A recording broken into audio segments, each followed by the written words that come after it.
Jamen, så er det jo blevet tid her på fredagsshowet til, at vi skal have en lille ting på engelsk. Vi skal nemlig over disse linjer, fordi i de her tider, hvor vi ikke er i studierne, så skal vi byde velkommen til folk rundt omkring, og derfor sidder jeg jo også på en linje mig selv.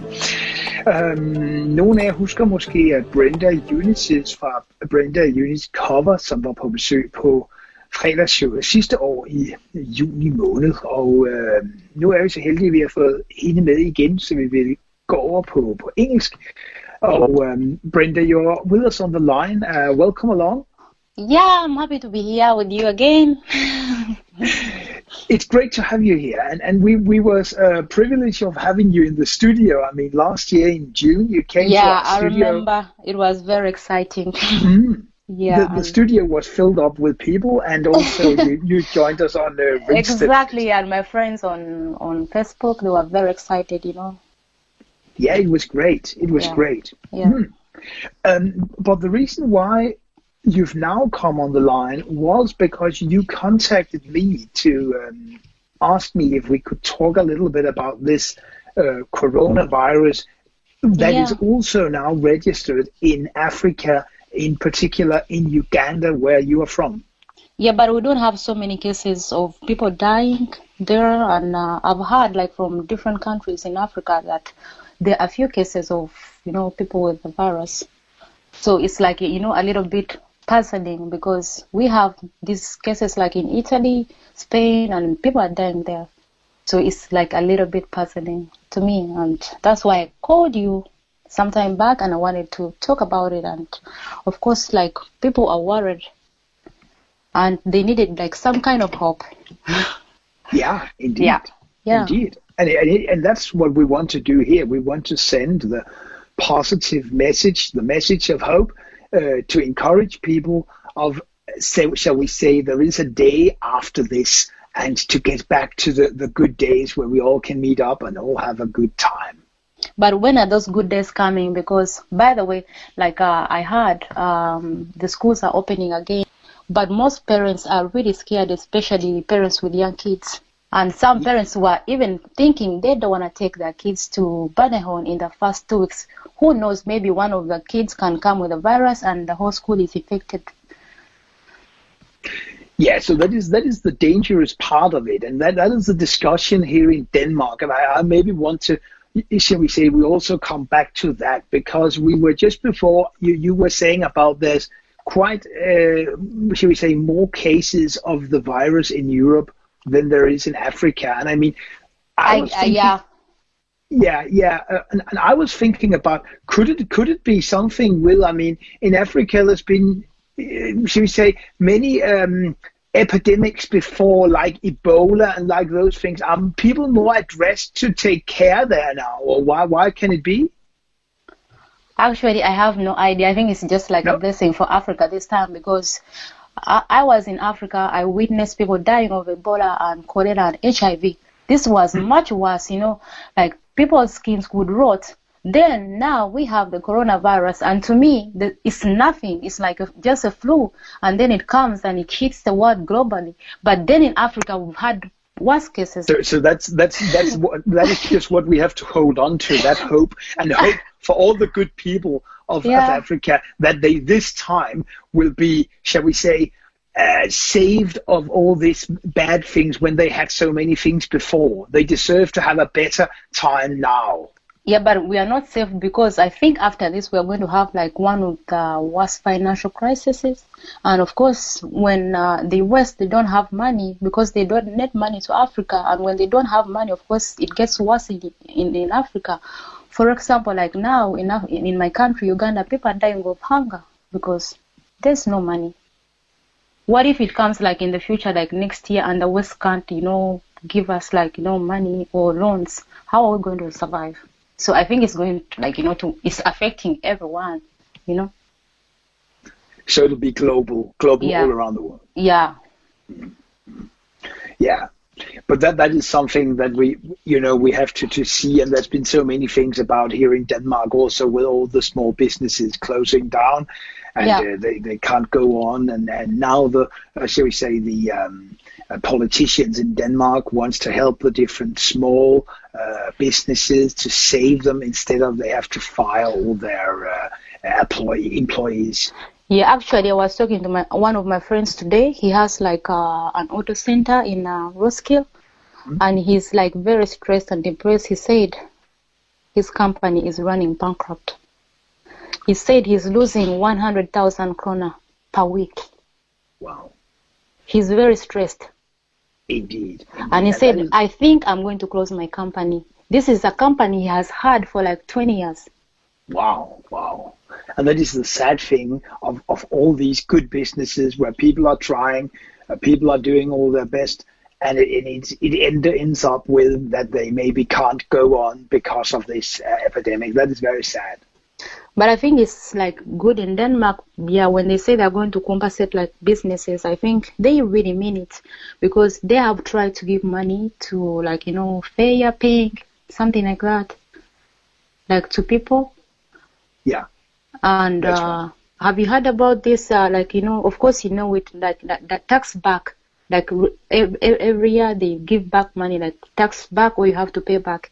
So there was a date, like people were supposed to get money on 1st of May, but the money came to like people's accounts earlier. Maybe it was, to cater for, for them, since they don't have jobs. So that was a very good thing for Denmark. And I think in Denmark, they are ready for this, to support everyone. Yeah, so so the Danish government can help all the Danish people, and then I'm very sure yeah, it will help. Yeah. It will help, because when you look at in the past, like different stuff, they have always helped, unlike Sweden. that will show back in the government paying back the taxes. Exactly.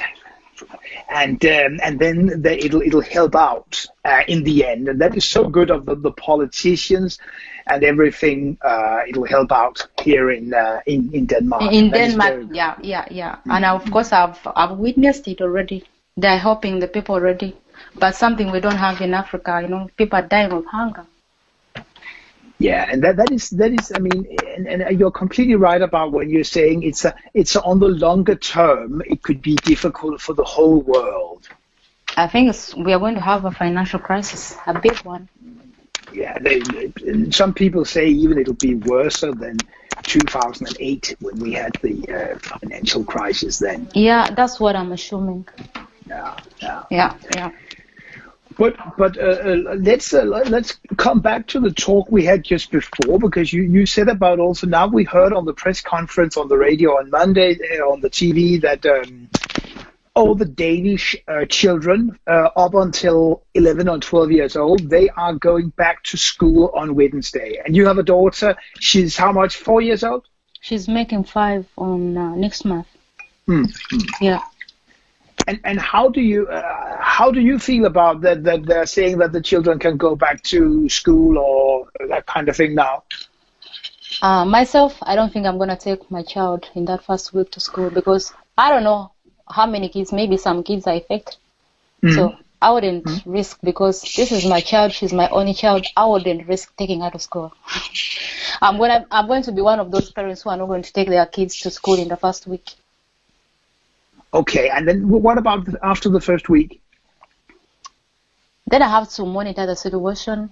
I can go to school and talk to the teachers. I can call them and find out if they have had kids who are sick. But let me just ask you. I think it's a very good thing. But I just have to ask you, when you say this, haven't you heard about that? They say children, they do not get very sick of the coronavirus. Yeah, I've heard, but I don't want to risk. They say prevention is better than cure. I don't want to risk, No, that gives sense. I just had to ask you. Yeah, no, I wouldn't want to risk. So you want to wait to be safe? I want to wait. But I mean, let's say, how do you feel yourself here in Denmark? Have you been going out the last couple of weeks? I mean, just only for shopping, or have you been, nearly quarantined at home all the time, or how have you done?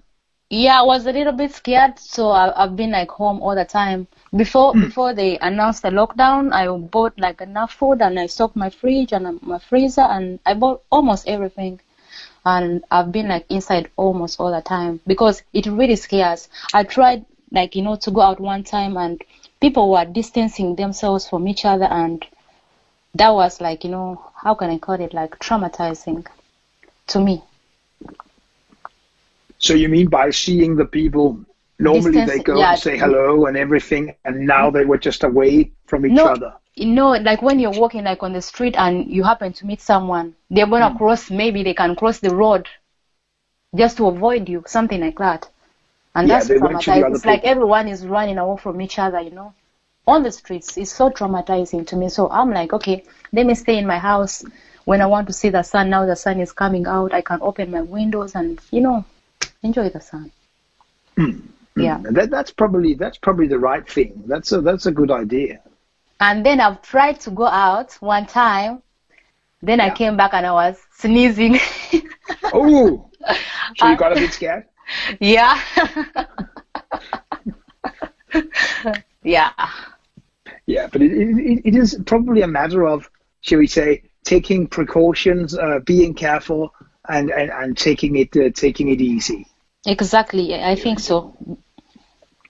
And they say the next time, just to inform also if we have people from other countries listening, that we know it's on the 10th of May. I think they will give out, and they hope that hairdressers and maybe restaurants and maybe that kind of thing can open on the 10th of May.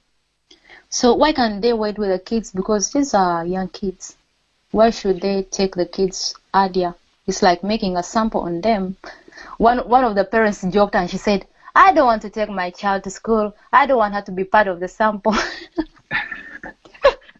And I mean, that is the question. That is the question. And I mean, one thing they have explained from the Danish government was the reason why they let the children go back to kindergarten and school is both, number one, that they say children don't get so sick of coronavirus. Number two, it's also a thing for the Danish, shall we say, the Danish economy. They want the mom and dads to go back to work.